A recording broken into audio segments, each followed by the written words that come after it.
Il n'y a pas que de la communication là.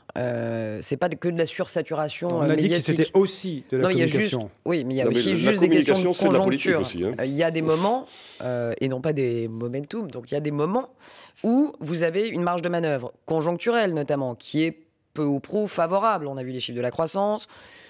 Il y a maintenant une fenêtre de tir dans les 12-18 mois qui viennent, et le président vient d'être élu, et il bénéficie quand même, malgré ce que nous font croire les opposants, d'une légitimité.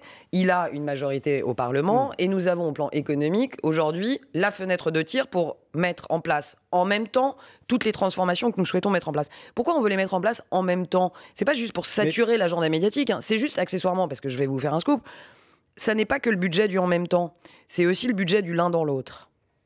Ça veut dire que tout se tient. C'est fini de raisonner en silo. Faut arrêter de raisonner la politique du logement. Ça n'a rien à voir avec le travail, ça n'a rien à voir avec la dette, ça n'a rien à voir avec la dépense publique. Tout se tient. Et on a trop longtemps raisonné en matière de politique économique et publique en silo. Aujourd'hui, on est en train d'essayer de raisonner sur différents sujets. Je prends santé et environnement, par exemple, on travaille ensemble sur ces sujets. Et donc, dans le budget, vous le verrez, un certain nombre de sujets se tiennent entre eux, parce que budgétairement, ils se tiennent entre eux aussi. Alors, je vais donner la parole à Isabelle Chailloux sur le budget. Vous avez l'impression des silos? C'était surtout sur la question du budget, du en même temps. Oui. Le calendrier dit un peu le contraire dans ce budget. Il y a un budget du en même temps au 1er janvier pour la hausse de la CSG, mais en 2 fois pour la baisse des cotisations.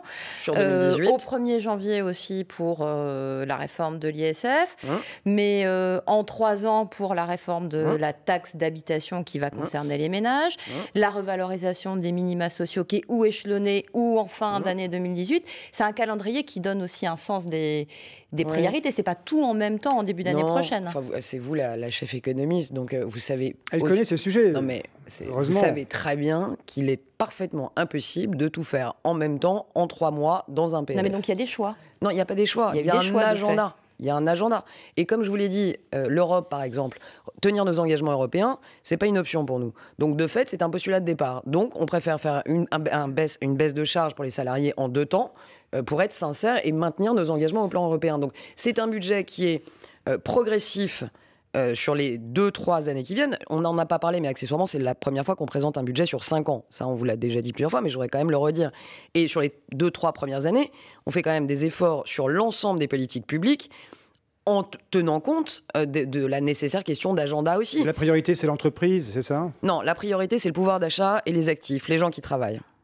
Ce que veut dire Isabelle, c'est qu'il y a des choses sur lesquelles, là, vous le faites tout de suite. La suppression de l'ISF dont on parlait, c'est tout de suite. Et pour tout le monde, vous auriez pu le faire en 3 fois. Vous le faites en 1 fois. La flat tax, la PFU, je ne sais plus comment. PFU. Voilà, c'est tout de suite. Donc, c'est effectivement, il y a des choix. Pour les salariés, c'est en 3 ans. Non, pour les privilégiés, c'est tout de suite. Non, je ne peux pas laisser dire ça, même si on peut l'analyser comme ça. Je ne peux pas laisser dire ça parce que ce que nous faisons, encore une fois, et je vais le répéter, peut-être en reprenant juste l'exemple de tout à l'heure. Vous savez, on pleure de tous ces jeunes actifs, des entrepreneurs qui partent aux États-Unis, à Londres, monter des boîtes parce qu'ils ne trouvent pas de financement, parce qu'ils n'arrivent pas à recruter, parce que le marché du travail, parce que la situation française, etc. C'est facile de pleurer et de s'émouvoir quand on est un ministre du Travail et qu'on va dans des grandes cérémonies aux États-Unis, comme l'année dernière. C'est quand même plus courageux que de créer les conditions pour que ces gens qui créent des jobs, qui embauchent et qui créent de la valeur ajoutée le fassent en France le plus vite possible. Alors, si vous voulez que je vous dise que moi, ça ne me dérange pas d'alléger la fiscalité du capital de 3 milliards début 2018, je vous le dis, parce que je veux que les entrepreneurs, les entreprises, pas les grands groupes, attention, il faut arrêter aussi avec cette espèce de les entreprises, les grands groupes. Non, 80% des jobs sont créés par les TPE, par les PME.